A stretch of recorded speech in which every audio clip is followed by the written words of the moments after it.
ഡാ ഡാ കണ്ട് നോക്കുന്ന പോലും ഇല്ല ഡാ ഡാ വിളിച്ചിട്ട്. കാരണം വെച്ചാൽ അവർക്ക് നമ്മുടെ ഭാഷ അറിയില്ലല്ലോ. അവരുടെ ഭാഷ എനിക്കും അറിയില്ല, എൻ്റെ ഭാഷ അവർക്കും അറിയില്ല. അപ്പോൾ അവരിങ്ങനെ അവരുടെ അടുത്ത് ഞാൻ വന്നിരിക്കുവാണ്.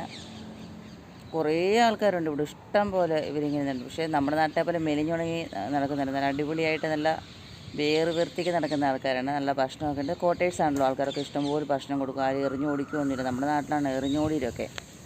അപ്പോൾ ഇത് അതൊന്നുമില്ല, എല്ലാവരും അവരെ സംരക്ഷിക്കുന്നുണ്ട്. എല്ലാ കോട്ടേഴ്സിലും ചെന്നാൽ ഭക്ഷണവും കാര്യങ്ങളൊക്കെ കിട്ടും. ഇതുണ്ടോ, നമ്മുടെ നാട് വിട്ടതിന് ശേഷമാണ് നമ്മുടെ നാടിൻ്റെ ഒരു ഇത് മനസ്സിലാകുന്നത്. വെള്ളമൊക്കെ കുടിക്കാൻ ഭയങ്കര ബുദ്ധിമുട്ടാണ്. എന്തോ ഒരു കട്ടിയാണ് ഇവിടുത്തെ വെള്ളത്തിന്. അപ്പോൾ നല്ല ഭംഗിയല്ലേ ഇവിടെയൊക്കെ കാണാൻ. ഞാനിത് ഭംഗിയൊക്കെ കാണാൻ വേണ്ടി ഇങ്ങനെ ഇറങ്ങിയിരുന്നതാണ്. രണ്ട് സൈഡും വീടുകളും. നമ്മുടെ ഗ്രാമപ്രദേശത്തൊന്നുമില്ല. ഇതൊക്കെ കാണുമ്പോൾ എനിക്കൊരു ഭയങ്കര ഒരു ഇഷ്ടമാണ് ഇതൊക്കെ കാണുന്നത്. നമ്മുടെ നാട്ടിലിങ്ങനെയൊന്നും അല്ലല്ലോ നമ്മുടെ നാട്ടിലെ ജീവിത രീതിയൊന്നും. പിന്നെ എൻ്റെ ലൂക്കാച്ചിനെ കാണാനിട്ട് എല്ലാവർക്കും ഭയങ്കര വിഷമമാണെന്ന് എനിക്കറിയാം. ഞാൻ വീഡിയോ എടുത്തു വെച്ചിരുന്ന വീഡിയോകളൊക്കെയാണ് ഇടുന്നത്. എത്രയും പെട്ടെന്ന് വരണമെന്നുണ്ട്. ട്രെയിൻ ടിക്കറ്റ് ഇതുവരെ കൺഫേം ആയിട്ടില്ല. അതാണ്. പിന്നെന്താ, നാട്ടിൽ മഴയും കാറ്റും പോകാമെന്നൊക്കെ അറിഞ്ഞു.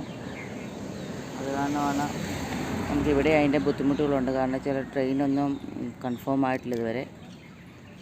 അതാണ് വരാൻ താമസിക്കുന്നത്. ഒരുത്തൻ എൻ്റെ അടുത്തോട്ട് വരുന്നുണ്ട്. വാടാ വാ വാ.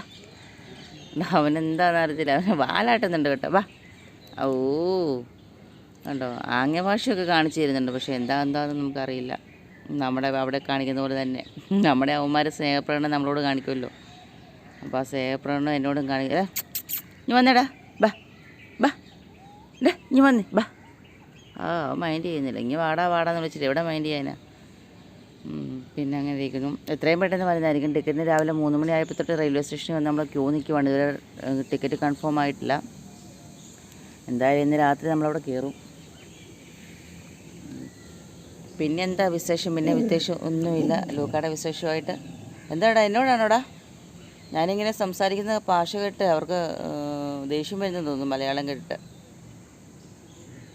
കേട്ട് ദേഷ്യം വരുവാണോടാ. അവൻ്റെ മുഖമൊക്കെ മാറിയുണ്ടോ? എന്താടാ മലയാളത്തിൻ്റെ കുഴപ്പം? എന്താ ഞങ്ങളുടെ മലയാളത്തിന് എന്താടാ കുഴപ്പം? ഡേ ഇങ്ങോട്ട് നോക്കിയേ, ഞങ്ങളുടെ മലയാളത്തിന് എന്താ കുഴപ്പം? അടിപൊളിയല്ലേ ഞങ്ങളുടെ മലയാളം. നമ്മുടെ മലയാളം കേട്ടിട്ട് ദേഷ്യം വരുന്നവർക്ക്. കാരണം കൊള്ളാൻ കൂടുതൽ ഞാൻ ദേഷ്യപ്പെടുത്തുന്നില്ല. എനിക്ക് നാട്ടിൽ വരേണ്ടതാണല്ലോ. അപ്പം ഞാൻ നിർത്തുകയാണ് കേട്ടോ.